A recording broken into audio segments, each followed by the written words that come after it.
ایک زمانے کی بات ہے، بہت پرانے وقتوں میں ایک ایسا بادشاہ رہتا تھا جو اپنی رعایا پر بے انتہا ظلم کرتا تھا۔ اس کی سلطنت بہت بڑی تھی، کھیت لے لاتے تھے، خزانے سونے چاندی سے بھرے تھے، مگر رعایا بھوک سے تڑپتی تھی۔ لوگ دن رات محنت کرتے مگر اس کا بدلہ انہیں بھاری ٹیکس اور سخت سزاؤں کی صورت میں ملتا۔ اس بادشاہ کا نام سن کر ہی لوگ کانپ جاتے، کیونکہ اس کے دربار میں انصاف کے بجائے ظلم کا بول بالا تھا۔ اگر کوئی شخص ذرا سا اختلاف کرتا یا اپنی بھوک کی شکایت کرتا تو اسے قید خانوں میں ڈال دیا جاتا یا سر عام کوڑے مارے جاتے۔ بادشاہ کے محل کی دیواریں اونچی اور شاندار تھیں، مگر ان دیواروں کے سائے میں لوگوں کی آہیں اور بدوائیں آسمان تک پہنچتی تھیں۔ وہ دن رات اللہ سے فریاد کرتے تھے کہ یا اللہ ہمیں اس ظالم کے ظلم سے نجات دے۔ بادشاہ کو اپنی طاقت پر اتنا غرور تھا کہ وہ کہتا کوئی میرا کچھ نہیں بگاڑ سکتا، میں ہی خدا ہوں، اس زمین پر میری اجازت کے بغیر کوئی سانس نہیں لے سکتا۔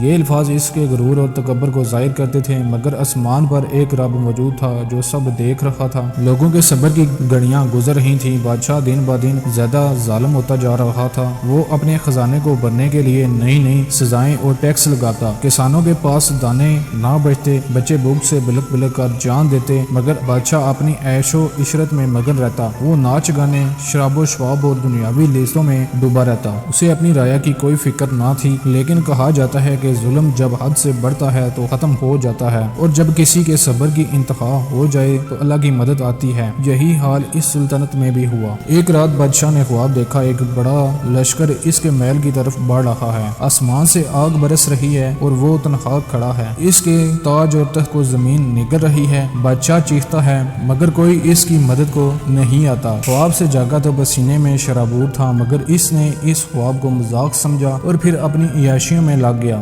دوسری رات پھر اسے وہی خواب آیا، مگر اس بار وہ لشکر اور قریب تھا، اور اس بار آسمان سے ایک آواز گونجی کہ اے ظالم بادشاہ، تیرا وقت قریب آ گیا ہے۔ خواب سے جاگتے ہی بادشاہ کے دل میں خوف بیٹھ گیا، مگر اس نے اپنے وزیروں اور درباریوں کو بلا کر کہا کہ یہ سب جھوٹ ہے، میرا تخت مضبوط ہے، میری فوج بڑی ہے، کوئی میرا کچھ نہیں بگاڑ سکتا۔ لیکن دراصل اللہ کی پکڑ شروع ہو چکی تھی۔ شہر میں ایک درویش رہتا تھا جو ہمیشہ لوگوں کو صبر اور دعا کی تلقین کرتا تھا۔ وہ کہتا تھا صبر کرو، وقت آئے گا جب انصاف ہوگا۔ وہ رات دن اللہ کے حضور دعا کرتا کہ یا اللہ اس ظالم سے زمین کو پاک کر دے۔ آخر کار لوگوں کی آہیں اور بدوائیں ایک دن اثر کر گئیں۔ اچانک سلطنت میں قحط پڑ گیا، بارشیں رک گئیں، کھیت سوکھ گئے، دریاؤں کا پانی خشک ہو گیا، رعایا بھوک سے بلکنے لگی۔ خزانے کے باوجود بادشاہ رعایا کو کچھ نہ دیتا، بلکہ مزید ٹیکس بڑھا دیے۔ رعایا بغاوت پر اتر آئی۔ بادشاہ نے اپنی فوج بھیجی، مگر فوج بھوکی تھی، کمزور تھی اور رعایا کی بدواؤں کے سامنے ٹک نہ سکی۔ درویش کی دعائیں اور اللہ کا انصاف اپنا رنگ دکھانے لگا۔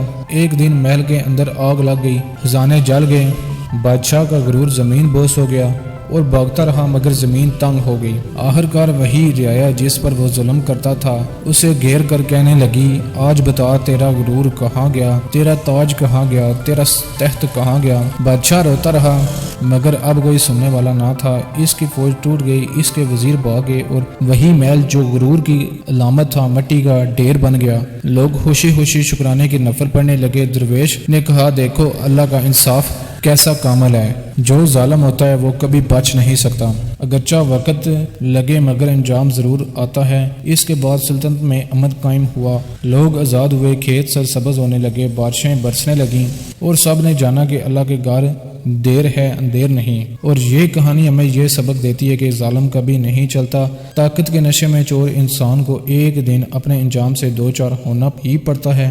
رعایا کی دعائیں کبھی ضائع نہیں جاتی۔ اللہ کی لاٹھی بے آواز ہے، لیکن جب چلتی ہے تو سب کچھ ہلا کر رکھ دیتی ہے۔ اس ظالم بادشاہ کا انجام آنے والی نسلوں کے لیے نشان عبرت بن گیا، اور لوگ اپنے بچوں کو بتانے لگے کہ دیکھو غرور اور ظلم کبھی نہ کرنا، کیونکہ اس کا انجام ہمیشہ برا ہوتا ہے۔